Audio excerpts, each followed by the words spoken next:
There is a particular kind of silence that belongs only to professional kitchens after midnight. Not the silence of absence, but the silence of everything that has already been said through heat and salt and fire.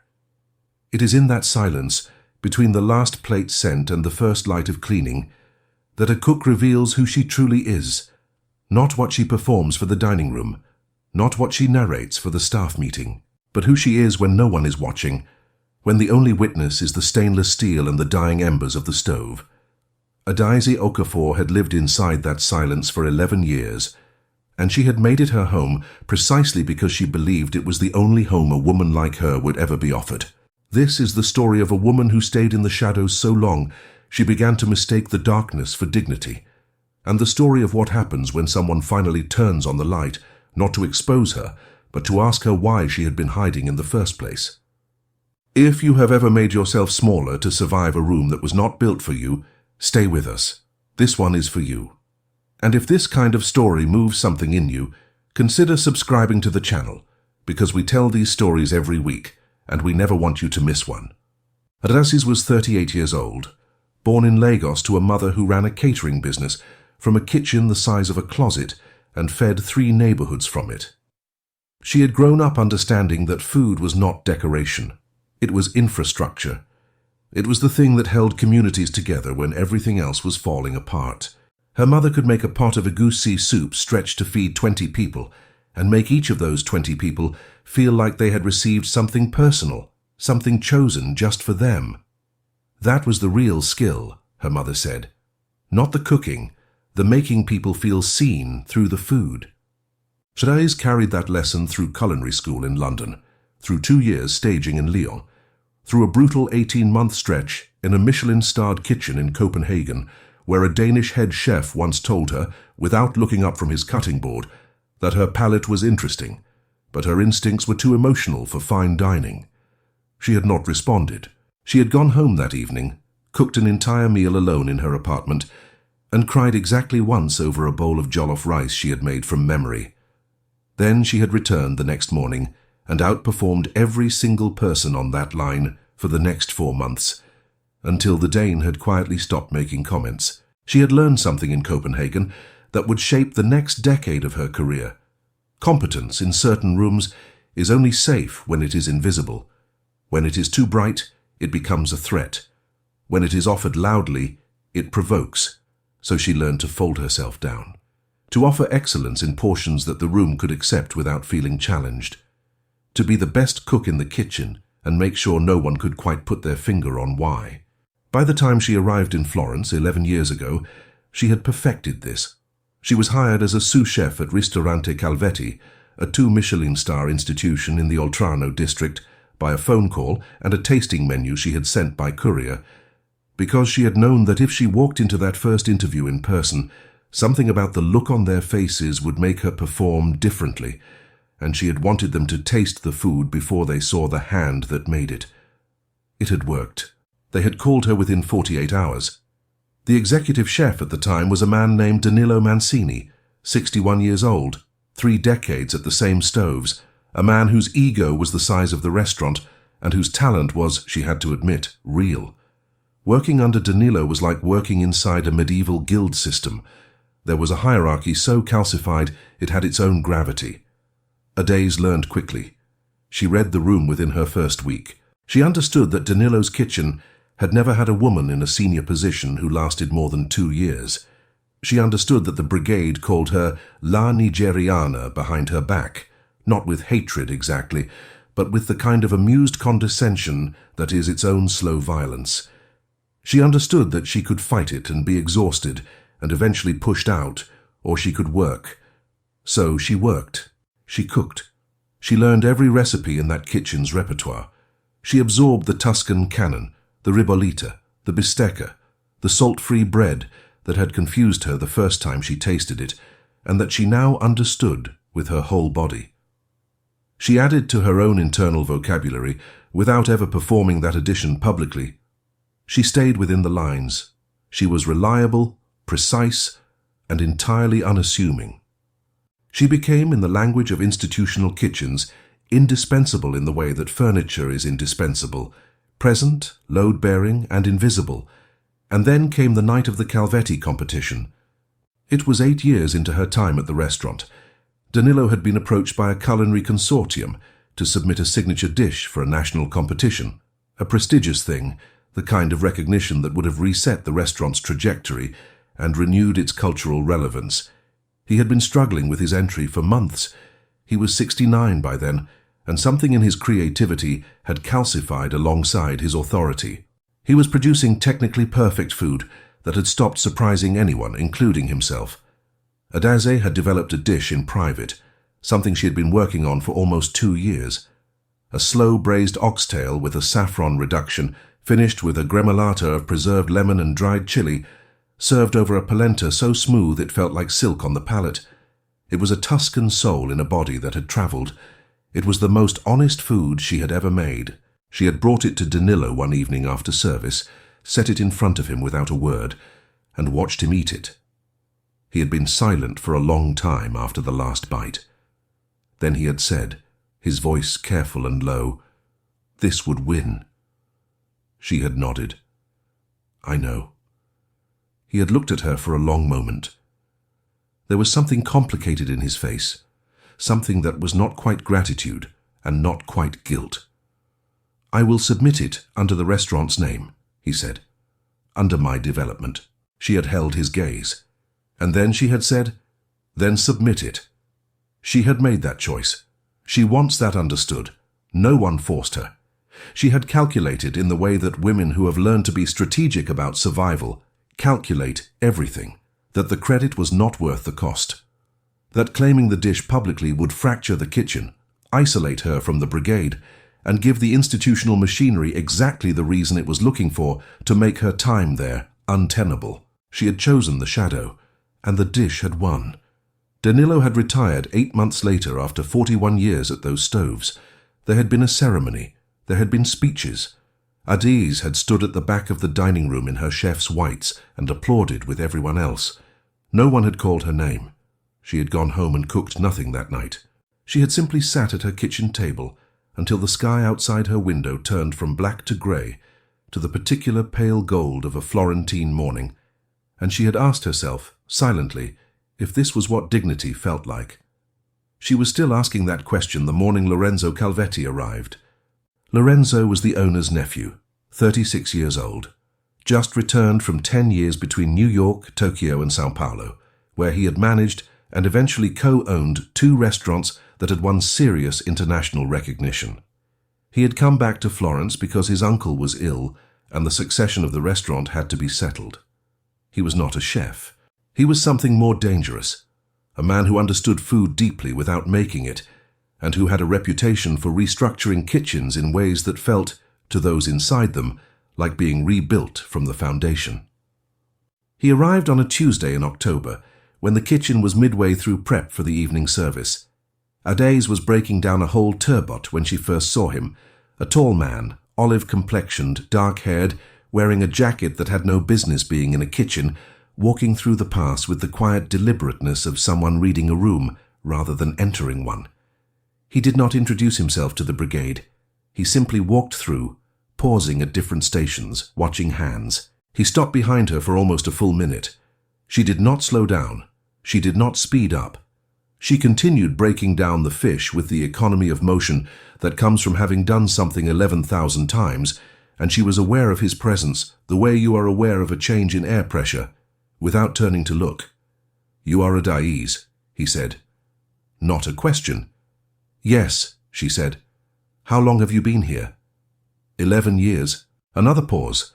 Then he moved on. She exhaled slowly and kept working. Over the following 3 weeks, Lorenzo conducted what could only be described as a forensic review of the restaurant. He ate every dish. He talked to every supplier.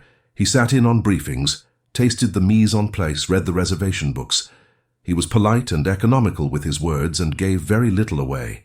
The kitchen's acting head chef, a Milanese man named Sandro who had been promoted after Danilo's retirement, and who had, in Adese's private assessment, the technical range of someone who had read a great many cookbooks without deeply understanding any of them, was visibly anxious throughout all of it.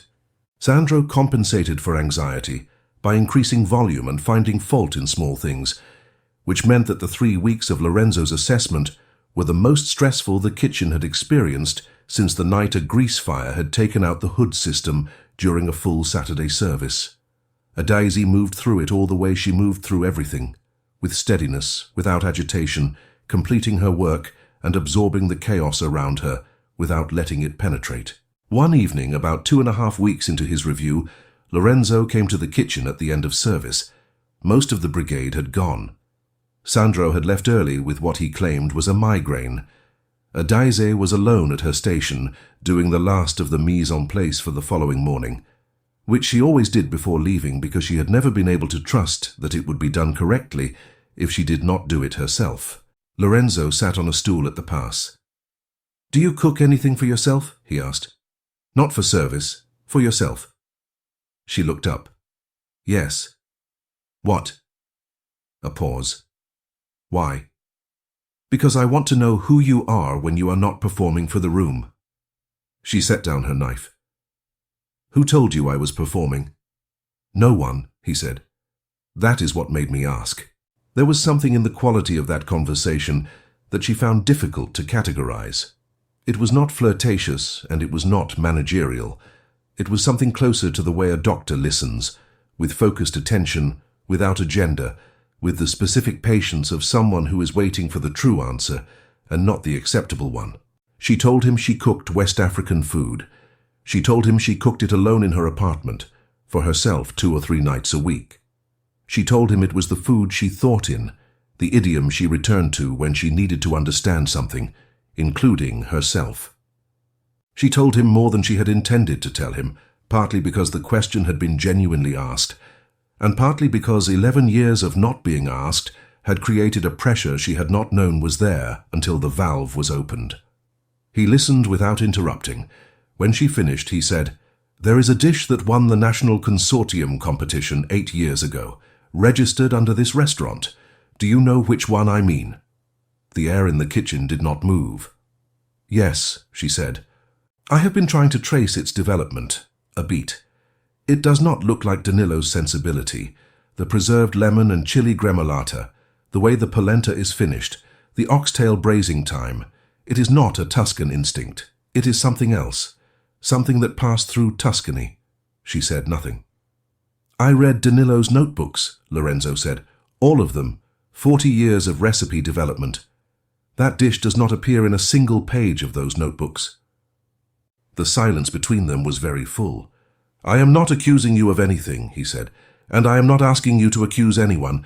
Danilo is gone and it does not serve anything to litigate the past. I am asking because I need to understand who is in this kitchen. I need to know what I have. And what you have," she said very carefully, "is a sous chef who has been here 11 years. "No," he said. "What I have is a chef who has been a sous chef for 11 years, which is a different thing entirely." She did not answer, but something in her chest shifted, not dramatically, not like a door thrown open, but like a window that had been painted shut for a long time, moving just slightly in a new wind. That night she walked home through the Oltrarno with her hands in her coat pockets, and she thought about her mother's kitchen in Lagos, the size of a closet, feeding 3 neighborhoods, and she thought about the particular mathematics of ambition that she had been doing for 11 years, the calculation that said, "If I want to stay in this room, I must cost it nothing. I must be net zero. I must produce without claiming." She had been so fluent in that mathematics that she had stopped noticing she was always the one paying. The announcement came on a Friday morning in a brief all-staff meeting before the lunch service.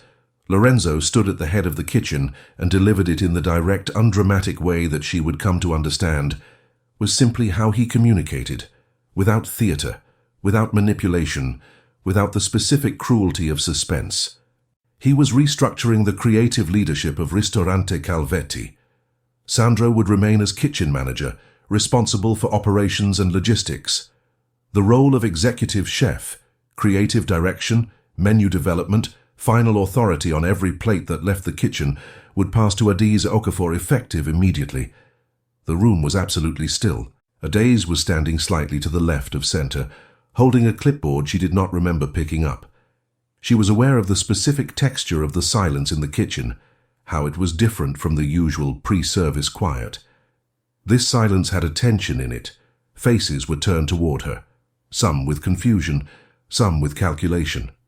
One young commis chef, a Senegalese boy who had been there only 7 months, with something that looked like relief. Lorenzo said, "The first tasting for the new menu direction will be in 3 weeks. I would like to seat our senior suppliers and 2 members of the Michelin team. Adaise will present her menu and her vision at the head table." He looked at her directly as he said those last 2 words, not as a performance for the room, as a communication between 2 people. She held his gaze and gave him a single, steady nod. What she did not do was smile. Not yet. Because something was moving through her that was not simple joy. It was more complex than that, a sediment of 11 years disturbing as it rose, and she needed to be very careful about what she said and felt in the next several hours, because some of it was gratitude, and some of it was anger, and she would need to know which was which before she let either of them speak. That evening she cooked alone in her apartment for the first time in weeks. She made her mother's egusi soup, the full version, the one that took 4 hours, the one that was impossible to rush. She stood at her stove and did the work and let the smell fill every room. And she thought about the word that Lorenzo had used, vision. She had a vision. She had always had a vision. She had kept it in a locked room inside herself for so long that she had occasionally wondered if it was still alive, if an unshared vision eventually dies from lack of witness. But it was alive. It was waiting, patient and enormous, in the way that things wait when they know they are necessary. The 3 weeks that followed were the most intense of her professional life. She designed the new tasting menu from the inside out, beginning not with the dishes but with the philosophy. She wrote it out one night at 2 in the morning in her notebook, in the cramped handwriting she had used since culinary school. Food is not only about the land it comes from, it is about the hands that travel to that land and what those hands remember. A kitchen that pretends its ingredients have no geography beyond their immediate region is a kitchen that is lying. The best thing a cook can do is tell the truth. She built the menu around that idea. 8 courses, each one a conversation between Tuscany and somewhere else. Not fusion, not confusion, but genuine dialogue. A ribollita that carried the memory of pepper soup in its heat profile. A hand-rolled pasta with a sauce that quoted without apology the slow-cooked tomato base her mother had used for stew. A seared pork with a bitter leaf reduction that she had worked on for 6 days, trying 23 iterations, until the bitterness was precisely calibrated to become pleasure at the moment it met the meat. The oxtail dish, her oxtail dish, reclaimed and named and placed at the center of the menu like a statement, because it was a statement. Sandro challenged 2 of her menu choices in a kitchen meeting, his concern framed as quality control, but weighted with something more territorial. She listened to him fully and then explained, with specificity and patience, why each choice was architecturally necessary to the menu's internal logic. She did not raise her voice. She did not soften the explanation into apology.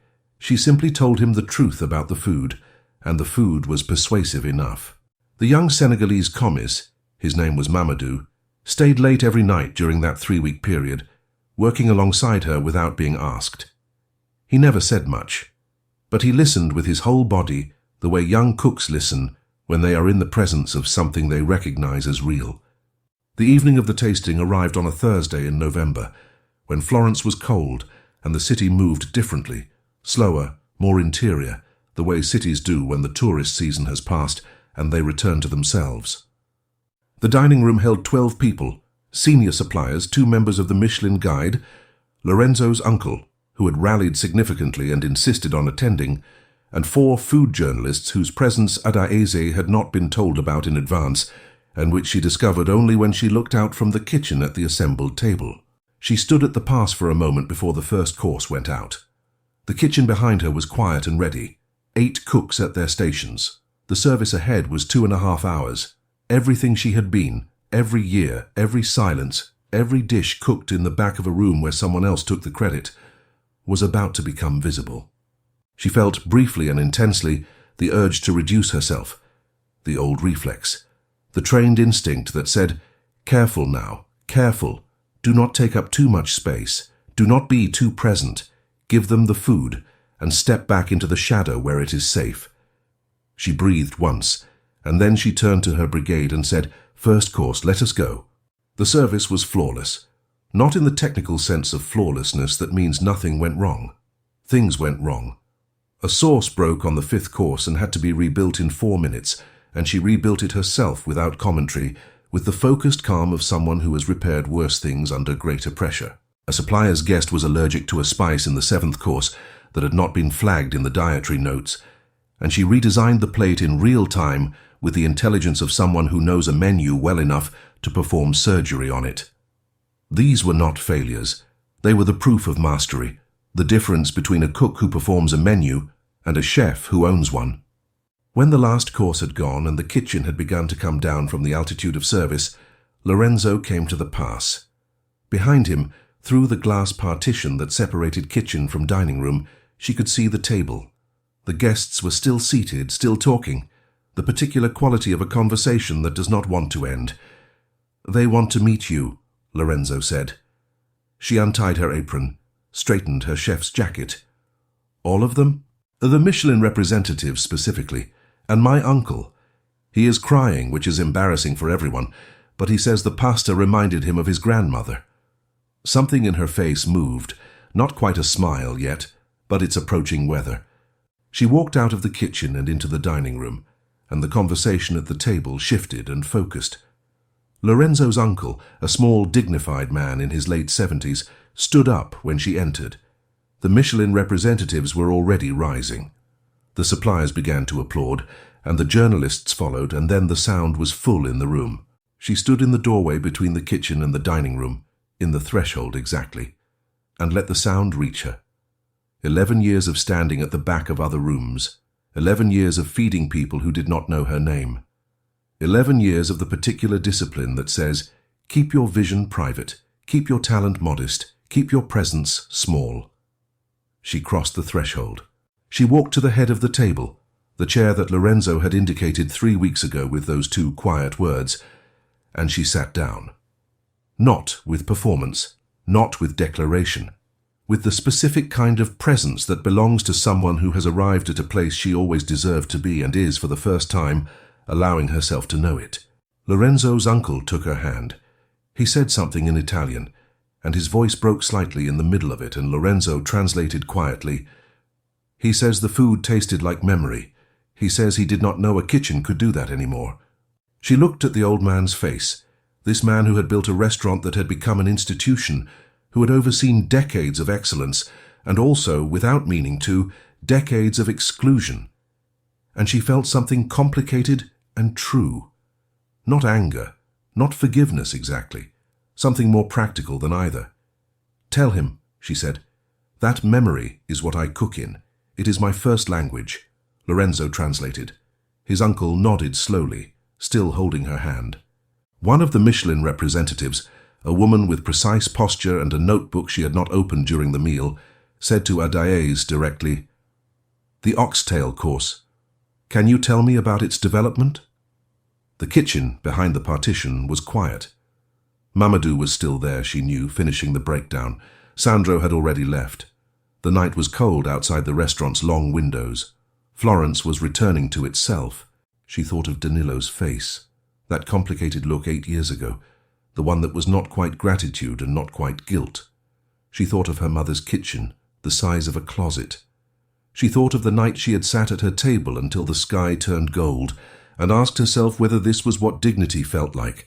"It took almost 2 years to develop," she said. "It is a Tuscan dish that remembers something else. The oxtail comes from the Florentine tradition. The gremolata is a conversation with Nigerian preserved techniques. The polenta is the landing place, the point where both things become one. It is a dish about what happens when a cook stops pretending to be only one thing." The Michelin representative wrote something in her notebook.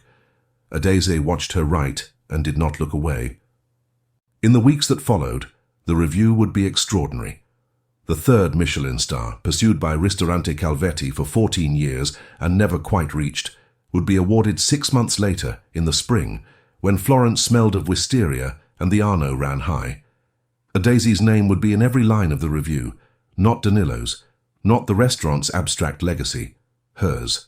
But that was still ahead. On this November Thursday, she sat at the head of the table in a restaurant that had tried for 11 years to keep her at the edge of the room, and she answered questions about food with the authority of someone who has been thinking about these answers for a very long time, and has only now been given the proper chair. Mamadou, finishing the breakdown in the kitchen behind the partition, stopped when he saw her through the glass, sitting at that table, speaking, being listened to, and he stayed still for a moment. Then he went back to his work. But something had changed in the way he moved through the kitchen. He stood slightly differently. He held himself with a fraction more height. She did not see this. She was talking about food, but it was happening. This is what visibility does, not just to the person who becomes visible, but to everyone else in the room who finally has evidence that the door can open, that the table has space, that the shadow was never a destination. Adaize Okafor had spent 11 years making herself invisible, and in that time she had become, invisibly, the best chef in that building. The Italian boss had not created her talent, he had not manufactured her vision, he had not granted her excellence as a gift. He had done something simpler and more important. He had named what was already there. He had read the room correctly. He had understood that what his restaurant needed was not a new direction. It was permission for the direction that had already been inside it, quiet and enormous and waiting, to finally take its rightful place at the head of the table, and she had sat down. Not because she had been invited, because she had always belonged there. The invitation was simply the moment she stopped pretending otherwise. If this story moved you, if you recognized any part of a Daisy's journey in your own, we want to hear from you. Leave a comment below, tell us what you carry that the room hasn't seen yet. And if you are not subscribed yet, now is the time, because next week we have a story that will sit with you for days. We will see you there.